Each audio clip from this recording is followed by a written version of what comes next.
Hello guys, कैसे हैं सब? होप सो सब ठीक होंगे जी। आज ही हमारे इतने खूबसूरत से बाल किस तरह से हमने खूबसूरत किए, इनकी पूरी डिटेल में आप लोगों को समझाना चाहती हूँ। बालों की कंडीशन आप लोग देख सकते हैं, कितने ज़्यादा बाल डैमेज हैं। मीन्स के जो किसी ने कहा वही कलर हमने बालों में अप्लाई कर लिया, कभी ओलिविया, कभी सैमसंग, कभी कुछ तो कभी कुछ, जिसकी वजह से हमारे बाल बहुत ज़्यादा डैमेज हो गए हैं। और इतने ज़्यादा बाल डैमेज थे क्लाइंट्स के कि हम थोड़ा सा जब बालों को खींचते थे तो बाल टूटता था,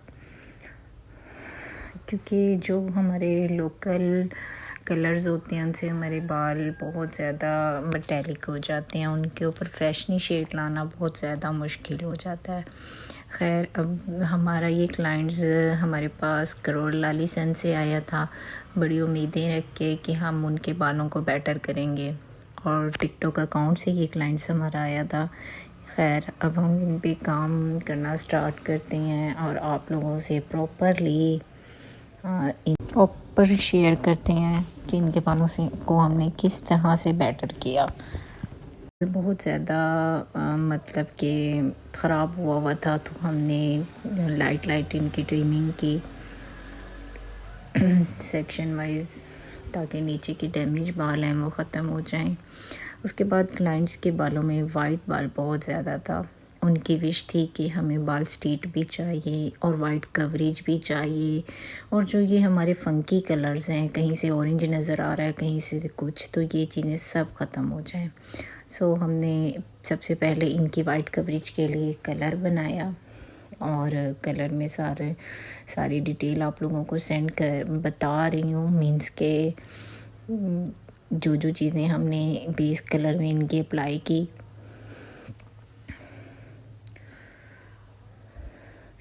डर्मा का 30 वॉल्यूम, इजी कलर का 40 वॉल्यूम, 20 वॉल्यूम, और ये कलर की मिक्सिंग सारी हम आप लोगों के सामने कर रही हैं, जो कि हमने क्लाइंट्स के वाइट बालों को भी कवर करना था, और जो उनके पैची हेयर्स थे उनको भी ख़त्म करना था।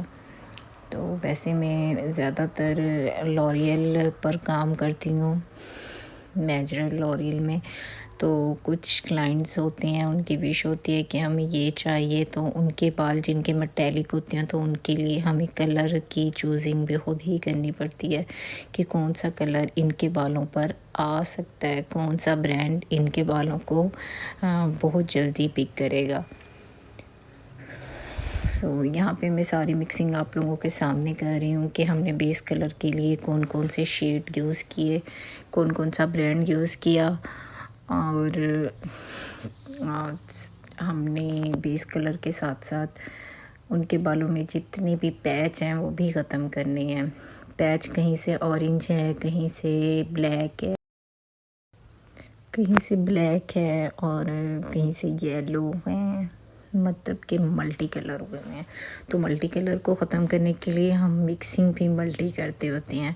इसमें हम पर्पल कलर भी ऐड करते हैं, वायलेट कलर भी ऐड होता है।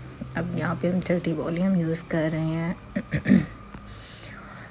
20 वॉल्यूम, 40 वॉल्यूम, मीन्स के हेयर्स की कंडीशन को देख के हम यूज़ करेंगे कि कौन सा वॉल्यूम उनके हेयर के लिए बेटर है। खैर, सारी मिक्सिंग हमने आप लोगों के सामने की है, ताकि मेरे वो क्लाइंट्स जो मुझे डेली इतनी अच्छी रिव्यू दे रहे होते हैं कि मैम आपका हेयर कवर बहुत मज़े का है, बहुत मज़े का है, प्लीज़ हमें क्लास दें। सो मुझे टाइम नहीं लगता था कि मैं उनको क्लास दूँ, तो आज मैंने सोचा कि मैं उनके लिए काम करते करते साथ एक वीडियो भी बना लेती हूँ। तो वीडियो पूरी डिटेल से मैंने बनाई है, जो काम हमने किया वही हमने सारा आप लोगों को टोटल दिखाया। यहाँ पे हम कलर मिक्सिंग के बाद हमने हेयर्स पर, यहाँ पर हम बेस कलर की एप्लीकेशन कर रहे हैं। 4 हिस्सों में हमने हेयर्स को डिवाइड किया और बेस एप्लीकेशन स्टार्ट की। हेयर में वाइट बाल बहुत ज़्यादा थे, उनको भी कवर करना था हमने।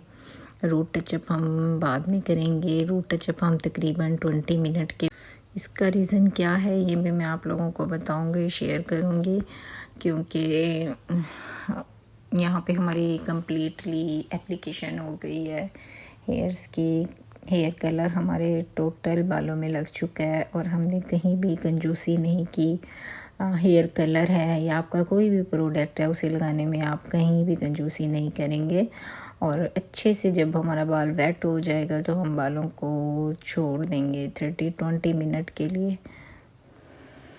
30 मिनट बालों के लेवल पे डिपेंड करता है कि हमने उसे 20 मिनट के लिए छोड़ना है या 30 मिनट।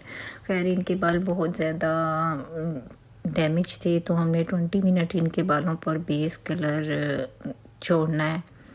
और सेक्शन बाय सेक्शन हमने वॉश किया कलर।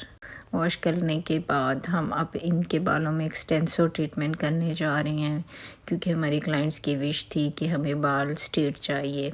सो केराटिन से तो हमारे बाल स्ट्रेट होते नहीं हैं, तो हमने एक्सटेंसो विद केराटिन ट्रीटमेंट किया क्योंकि हम ओनली एक्सटेंसो ट्रीटमेंट इनके हेयर्स पर नहीं कर सकते थे क्योंकि इनके हेयर्स डैमेज थे और साथ हमने बेस कलर भी दिया इनको और ऑलरेडी इनके बाल बहुत ज़्यादा मेटालिक और डैमेज थे। अब ऐसा है कि सेक्शन हमने 3 हिस्सों में डिवाइड किया हेयर्स को और सेक्शन बाय सेक्शन हमने एप्लीकेशन करना स्टार्ट की। यहाँ पे हम बालों को अच्छे से मल्सीफाई करेंगे, कोई भी बाल हमारा ड्राई नहीं रहना चाहिए। और यहाँ पर मेरा स्टाफ अल्हम्दुलिल्लाह से एप्लीकेशन कंप्लीट कर चुका है और वॉश भी दे चुका है। वॉश के बाद हमने केराटिन अप्लाई किया, वो भी वॉश किया। अब केराटिन अप्लाई के बाद वॉश होने के बाद हम छोटे छोटे सेक्शन लेके हम बालों को स्ट्रेट करना स्टार्ट करेंगे। अब यहाँ पर हमने कोई मिस्टेक नहीं करनी क्योंकि हमारा मकसद स्ट्रेट करना नहीं है। हम प्रोडक्ट से ऑलरेडी हेयर्स को स्ट्रेट कर चुके हैं। अब जो हमने प्रोडक्ट लगाया है हमने वो हीट के ज़रिए बालों के अंदर रिजॉल्व करना है। मींस कि एक सेक्शन को हमने 4 से 5 बार करना है और हम सेक्शन वाइज इसी तरह थोड़े थोड़े सेक्शन लेके हम अपनी कंप्लीट करेंगे प्रोसेस। और रिज़ल्ट आप लोगों के सामने है। कैसा लगा result? Base colour with Xtenso with keratin treatment. Hopes हो कि ये रिज़ल्ट आप लोगों को बहुत अच्छा लगा होगा। और अगर किसी को कुछ भी समझ नहीं आया तो वो कमेंट्स करके पूछ सकता है कि मैं इंशाल्लाह ज़रूर जवाब दूँगी। Okay, thank you. अल्लाह हाफिज़।